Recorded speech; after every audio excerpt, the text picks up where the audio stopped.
তোমরা অনেকে অনেক কথা বলছো, তো আমার কথাটা তাহলে শুনে নাও। জিমি প্রীতমের বউই নয়। প্রীতমের সাথে জিমির বিয়েটা পুরোপুরিভাবে ইনভ্যালিড। হ্যাঁ হ্যাঁ, এই বিষয়ে প্রীতমকে মানুষ হ্যারাস করতে পারে, এছাড়া ভুলভাল একটা ভুয়ো কেস দিয়ে মানুষ হ্যারাস করতে পারে। এছাড়া এই যে বিয়েটা, এদের বিয়েটা কোনো রকমভাবে ভ্যালিড নয়। নয় মানে নয়, এটা আমি এমনি বলছি না, আমি আইনের অনেক কিছু জেনে তবেই কথাটা বলতে বসেছি। পুরো ভিডিওটা দেখতে থাকো, তোমরা সব কিছু জানতে পারবে। আজকে প্রীতমকে নিয়ে যে ঘটনাগুলো চলছে, চ্যানেল ডিলিট করানো, দেখো চ্যানেল ডিলিট করানো এটা একটা আলাদা ব্যাপার। চ্যানেল ডিলিট করানোর জন্য, ঠিক আছে, চ্যানেল ডিলিট করানোর জন্য আমি বাড়ি থেকে বসে মেল করতে পারি অনেক বড় বড় অথরিটিসকে, ঠিক আছে, ইউটিউবের বিভিন্ন বড় বড় জায়গায় আমরা বাড়িতে বসে একত্রিত হয়ে আমরা 100-200 জন, এমনকি 1000 জন মিলেও বাড়ি থেকে বসে নিজের ফোন থেকে মেল করতে পারি একটা চ্যানেল ডিলিট করার জন্য। তার জন্য একটা জায়গায় একত্রিত হয়ে দল বেঁধে পিটিশনে সাইন করে এগুলো দরকার পড়ে না। আজকে আমি একটা জায়গায় গিয়ে এত কিছু করার দরকার কখন পড়ে, যখন, কারণ ম্যাডাম সমাজসেবার সাথে যুক্ত, ওনার কাজ হচ্ছে দলবদ্ধভাবে একত্রিতভাবে কিছু করা। ওনাকে করতে গেলে সকলকে জমায়েত করে করতে হবে, কারণ উনি একজন সমাজসেবী, ওনার ট্যাগটা হচ্ছে উনি সমাজসেবী। অতএব ওনাকে কিছু করতে গেলে প্রচুর মানুষকে স্লোগান দিতে হবে যে তোমরা এসো, আমার সাথে একত্রিত হও, জয়েন করো, তোমরা করো। উনি ওনার ওয়েতে কাজ করছেন, ঠিক আছে। আবারও বলে রাখছি, উনি কিন্তু আইনের কেউ নন, উনি আইনের কেউ নন। ওনার যে ফাউন্ডেশন, উনি যে সমাজসেবার সঙ্গে যুক্ত, উনি যে ওনার যে মেল আইডি, উনি যে মেল আইডিটা ইউজ করেন, যিনি ওটা দিয়েছেন, ওটা কিন্তু একটা আইনি সংস্থার, কারণ যে জায়গায় আইনি কাজগুলো হয় উনি ওনার কাজগুলো কিছু আইনের মানুষদের দিয়ে, মানে আইনজ্ঞদেরকে দিয়েই করান। অতএব উনি কিন্তু পার্সোনালি আইনের কেউ নন। ঠিক যেমন এদিকে সমাজসেবক দাদা পার্সোনালি আইনের কেউ নন, উনি ওনার কোনো আইনজ্ঞের মাধ্যমে কাজগুলো করান। ঠিক সেই রকমই এই সমাজসেবী ম্যাডামও কিন্তু আইনের সরাসরি কোনো লোক নন, আর মানবাধিকার কমিশনের সরাসরি কোনো মানুষ কিন্তু উনি নন, যেটা অ্যাকচুয়াল মানবাধিকার কমিশনের মেইন যে সোর্স, সেই সোর্সের উনি কেউ নন। হ্যাঁ, ওনার নামে সংস্থা আছে, উনি একটা প্রাইভেট সংস্থা চালান, উনি তো নিজেই বলেছেন আমাদেরকে, কিন্তু উনি সরাসরি কেউ নন, ঠিক আছে। উনি যেটা করেন থ্রুতে, ঠিক আছে, ভায়া হয়ে, ওনার কাজগুলো ভায়া হয়ে যায়, ঠিক আছে। এবার আসি পরের কথায়, সেটা হচ্ছে জিমি প্রীতমের বিয়েটাই তো ভ্যালিড নয়, কারণ জিমি আর প্রীতমের যে সময় বিয়েটা হয়েছিল সেই সময় প্রীতমের বয়স ছিল 19 বছর আর জিমির বয়স ছিল 17 বছর। সেই সময় আমরা সবাই জানি জিমির বাবা প্রীতমের নামে একটি কেস করে যে আমার মেয়েকে নাবালিকা, ছেলেটিও নাবালক, সেই অবস্থায় বিয়ে করেছে। সেই অবস্থায় প্রীতমকে জেলে ঢুকতে হয়েছিল। প্রথমত একটা কথা বলি, ওই সময় কিন্তু প্রীতমের জেলে থাকাটাও উচিত নয়। প্রীতমের বয়স ছিল 19 বছর, নাবালক, ওই সময় ওকে নিয়ে যাওয়া উচিত ছিল হোমে, কিন্তু যেহেতু লোকাল জায়গা, ওই কালনা কাটোয়া এই সমস্ত জায়গায়, ওখানে হোমটা আমাদের এগুলো সরাসরি কাছে, যাই হোক এটা রিলেটেড নয়, তবু আমি বলে রাখি যে এটা কিন্তু আইনি মতে যদি দেখতে পাওয়া যায় প্রীতমকে অ্যারেস্ট করে হোমে নিয়ে যাওয়ার কথা, ওটা কিন্তু জেলে নয়। কারণ এটাও কিন্তু একটা এই বয়সের মধ্যে পড়ে, যেহেতু প্রীতম নাবালক আর জিমি নাবালিকা। তাহলে এই সময় যদি কেউ, ওদের যে সময় বিয়ে চলছিল, বিয়ের দিন যদি কেউ থানায় খবর দিত, তাহলে কিন্তু কোনোভাবে ওদের বিয়েটাই কিন্তু হতো না। সোশ্যাল যে ম্যারেজটা হয়েছে সেটা কিন্তু বিয়েটাই হতো না। এবার তোমরা বলবে যে সোশ্যাল ম্যারেজ কি তাহলে গণ্য নয়?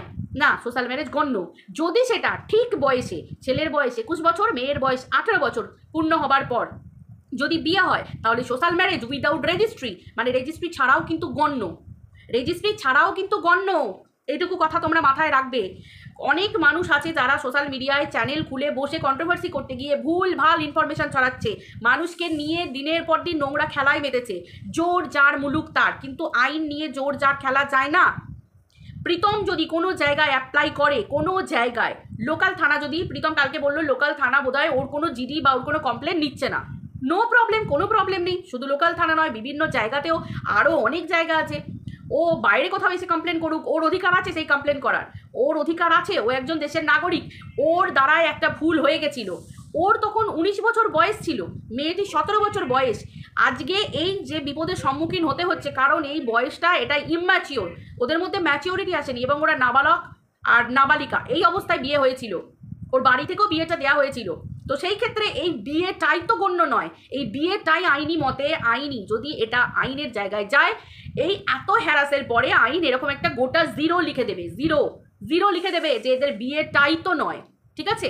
তোমরা অনেকে আমাকে কালকে কমেন্ট করেছো, প্রচুর গালাগালি করেও কমেন্ট করেছো যে একটা মেয়ের কি সংসারে শ্বশুর বাড়িতে কোনো অধিকার নেই? ছেলের সম্পত্তির প্রতি অবশ্যই অধিকার আছে। কীরকম অধিকার তোমরা একটু সেটাও খুব ভালো করে তাহলে জেনে রাখো। প্রথমত হচ্ছে, দেখো প্রথমত হচ্ছে যেহেতু জিমি আর প্রীতমের বিয়েটাই ভ্যালিড নয় আইনি মতে, আবারও বলছি জোর জার মুল্লুক তার করে নয়, জিমিকে ঠেলে ঢুকিয়ে দিয়ে চলে এলাম।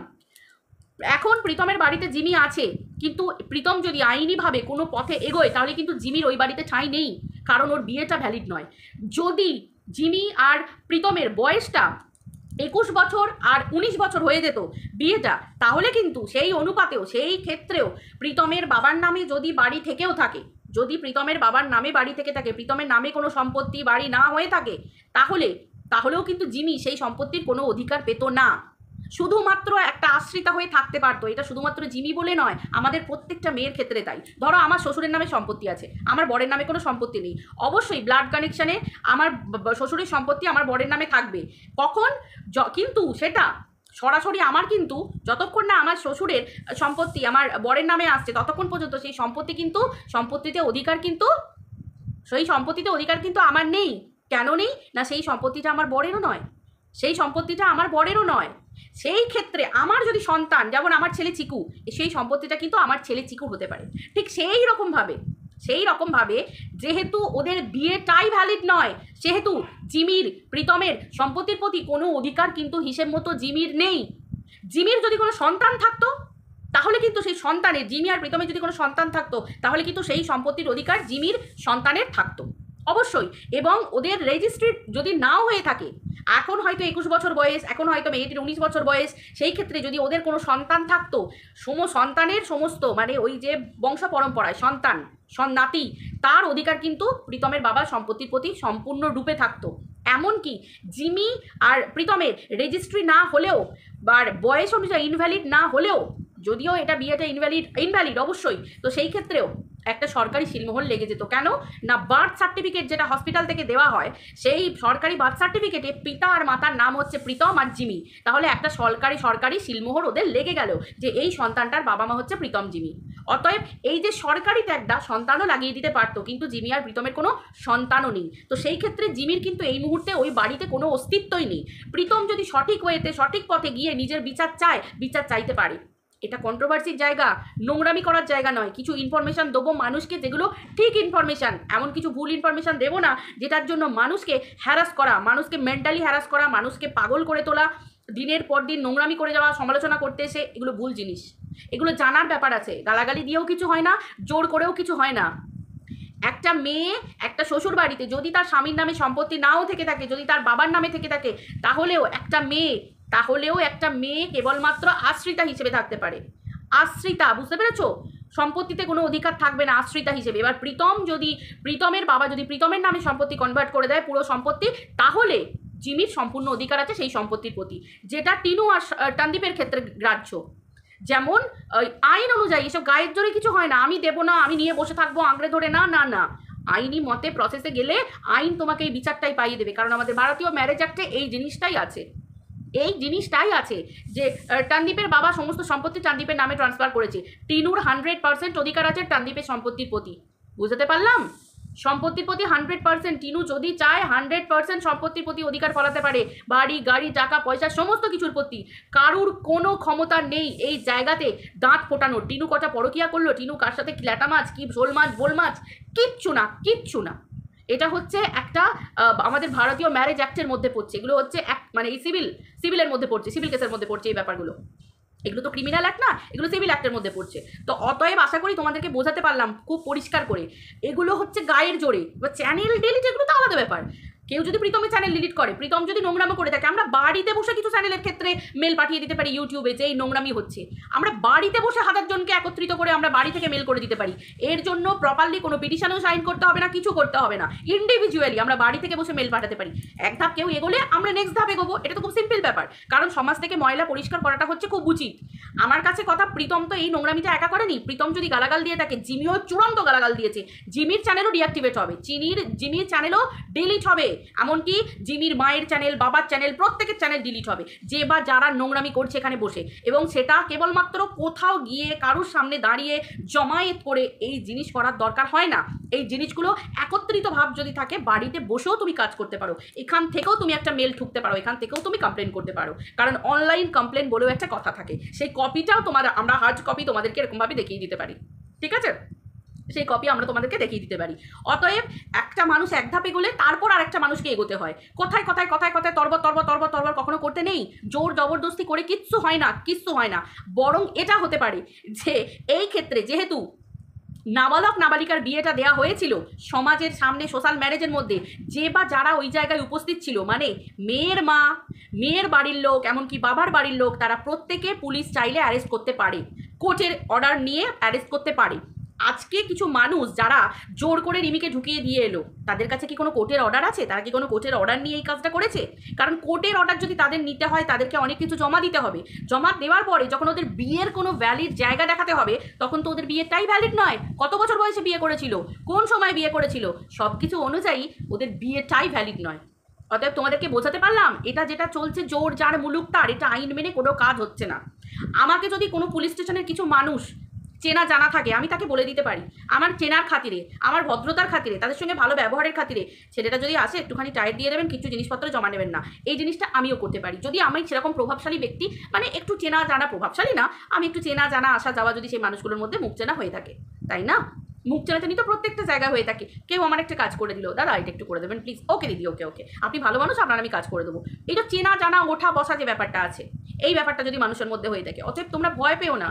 কোনো মানুষ যদি চায় নিজেকে বাঁচাতে, সে বাঁচাতে পারে নিজেকে, তার জন্য তাকে আইনি পথ বাঁচতে হয়। আবারও আমি বলছি, ভারতীয় আইন আমাদের প্রচণ্ড অ্যাক্টিভ, সক্রিয় আইন আমাদের। ভারতীয় আইন যে কোনো কাজ করার আগে তোমরা আইনের সাহায্য নিয়ে করো। আইন সুবিচার পাইয়ে দেয়। কন্ট্রোভার্সি করতে এসে, সমালোচনা করতে এসে মানুষ অনেক ভুল কথা বলছে, অনেক ভুলভাবে মানুষকে চালিত করছে, কিন্তু ভারতীয় আইন মেনে চললে এখানে কোনোভাবে ভুল পথে যাবার কোনো কথাই নেই। একদম তোমার যেটা পথ, সেই পথটাই তুমি দেখিয়ে দেবে। এরপর রইল ইমোশন। ইমোশনকে সাইডে সরিয়ে রেখে দাও। ইমোশন দিয়ে সংসার হয় না, ইমোশন দিয়ে কখনো কোনো কিছু হয় না। কারণ যেখানে যে জায়গায় দিনের পর দিন এই নোংরামিটা চলছে, আজকে বলতে বাধ্য হচ্ছি এটা একটা নোংরামি চলছে, ইউটিউবে একটা নোংরামি চলছে দিনের পর দিন। শ্বশুর বাড়িটা মেয়েদের অতিথিশালা নয়। 5 দিন এলাম, 5 দিনের দিন আমি আবার বাড়ি চলে গেলাম, 5 দিন এসে আমি আমার শ্বশুর বাড়ি নিয়ে বাপের বাড়িতে গিয়ে গালমন্দ করতে বসে পড়লাম লাইভে, আবার এখান থেকে এসে আবার শ্বশুর বাড়িকে ভালো বললাম, আবার আমার বাবার বাড়ির লোকেদেরকে গালমন্দ করতে বসলাম। এতে আমাদের পুরো সমাজটা নষ্ট হচ্ছে। তাহলে যে বা যারা করছে প্রত্যেকে দোষী, শুধু ছেলেটি নয়। চ্যানেল যদি ডিলিট হয় ছেলেটিরও হোক এবং মেয়েটির পরিবারের প্রত্যেকটা মানুষের হোক, যে বা যারা এই নোংরামির সাথে যুক্ত আছে। অতএব এই জিনিসগুলো ওই সকলকে একত্রিত করে দলবদ্ধ হয়েই যে করতে হবে তার কোনো মানে নেই। বাড়িতে বসে ইন্ডিভিজুয়ালিও করা যায়, সেটা পরে না হয় তোমরা দেখে নিও, তার প্রমাণটা না হয় পরে দেখে নিও। এখন কিছু করার নেই। সেই জন্যই তো মানুষকে বলা হয় সময় থাকতে থাকতে মানুষকে ভদ্রভাবে কথা বলতে, ভদ্রভাবে চলতে, ভদ্রভাবে মিশতে, এই জন্যই বলা হয়। চলো, চরম নোংরামি চূড়ান্ত শিখরে পৌঁছে গেছে। এবার তো মানুষের দেখার কথা যে এবার কি হতে চলেছে, তাই না? জোর করে অনেক কিছু হয়, করানো যায়, কিন্তু আইনি পথে, আইনের পথে যদি কেউ হাঁটতে শুরু করে, জোর করে কোনো জিনিস করানো যায় না। হ্যাঁ, আমি বাড়ির সামনে লম্বা হয়ে শুয়ে থাকতে পারি, আমি বাড়ির সামনে প্রচুর মানুষ জড়ো করতে পারি, অনেক কিছু করতে পারি, চেঁচাতে পারি, চিৎকার, এগুলো আমার হাতে আছে। কিন্তু আমি যে এই কোর্ট অর্ডারটি নিয়ে সামনে পৌঁছবো, তখন কিন্তু মানুষের আর কোনো কথা থাকবে না। অতএব এদিক থেকে আমরা কি করতে পারি? এদিক থেকে আমরা একটা জিনিসই প্রমাণ করতে পারি, আরে ভাই ওদের বিয়েটাই তো ভ্যালিড নয়। স্যার দেখুন, বিচারপতি দেখুন, মাননীয় বিচারপতি দেখুন, এদের বিয়েটাই ভ্যালিড নয়। এরা নাবালক নাবালিকার বিয়ে দিয়েছিল। যদি সেই সময় বলতাম আপনাদেরকে, থানাতে কমপ্লেন করতাম, আপনারা তুলে নিয়ে চলে আসতেন, ছেলে মেয়ে দুটোকে হোমে রেখে দিতেন এবং বাড়ির লোকেদের চরম সাজা হতো। ঠিক আছে? এখনও যেখানে নাবালক নাবালিকার বিয়ে হয় না, যদি ঠিক সময় খোঁজ পায়, রাতারাতি পুলিশ তুলে নিয়ে চলে আসবে। এটা সেই সময় হয়নি বলেই আজকে এরা এই বারটা বেড়েছে। বোঝাতে পারছি তোমাদেরকে? অতএব এই নোংরামিটার একটা বন্ধ হওয়া দরকার, কারণ এরা টাকা কামাতে এসেছে, আর কিছু মানুষ নিজের প্রচারে, নিজের চ্যানেল গ্রো করতে নোংরামি করতে এসেছে। ভাই এখানে গায়ের জোর কিছু না, কোর্টের অর্ডার চাই, কোর্টের অর্ডার নিয়ে এসে কাজ করো, আইনি খাতা দেখাও, আইনি প্রসেস দেখাও। এই তো সবে জমা পড়ছে, জমাটা পড়তে দাও, তারপর আরও এই দিক থেকে জমা পড়বে, আবার ওদিক থেকে জমা যদি কিছু পড়ে আবার এই দিক থেকে জমা পড়বে, দেখতে থাকুক, চলতে থাকুক, কন্ট্রোভার্সি বাড়তে থাকবে। যদি কন্ট্রোভার্সি চাই ভালো, আর প্রীতম যদি চায় যে আমি ঠিকভাবে আইনি পথে এগোবো, প্রীতমের হাতে তো সব কিছু আছে, কোনো দরকারই নেই, ওসব কল রেকর্ডের দরকার পড়ে না, কিচ্ছু দরকার পড়ে না। ওর বিয়েটাই ইনভ্যালিড, বিয়েটা হয়নি, বিয়েটার কোনো অস্তিত্বই নেই। ওর জীবনের এটা সবথেকে বড় ভুল যে নাবালক অবস্থায় আমি একটি নাবালিকাকে বিয়ে করেছি, এটা সবথেকে বড় ভুল। এর জন্য মেয়ের মাও অ্যারেস্ট হতে পারে, মেয়ের বাড়ির লোকও অ্যারেস্ট হতে পারে, এমনকি ছেলের বাড়িতে মা বাবা অ্যারেস্ট হতে পারে যারা সোশ্যাল ম্যারেজটা করিয়েছে। তো সেই ক্ষেত্রে মেন ব্যাপার হচ্ছে বিয়েটাই পুরোপুরি ইনভ্যালিড, বিগ জিরো। তারপর তো থাকছে অধিকার, তারপর তো থাকছে এত কিছু। অতএব গাইজ ঠেঙা ঠেঙা, আইনি পথে হাঁটলে সবাই কুপোকাত। বুঝতে পেরেছো? আশা করি তোমাদেরকে বোঝাতে পারলাম। কি কমেন্ট করেছো তোমরা, বাবারে বাবা। চলো সবাই ভালো থেকো।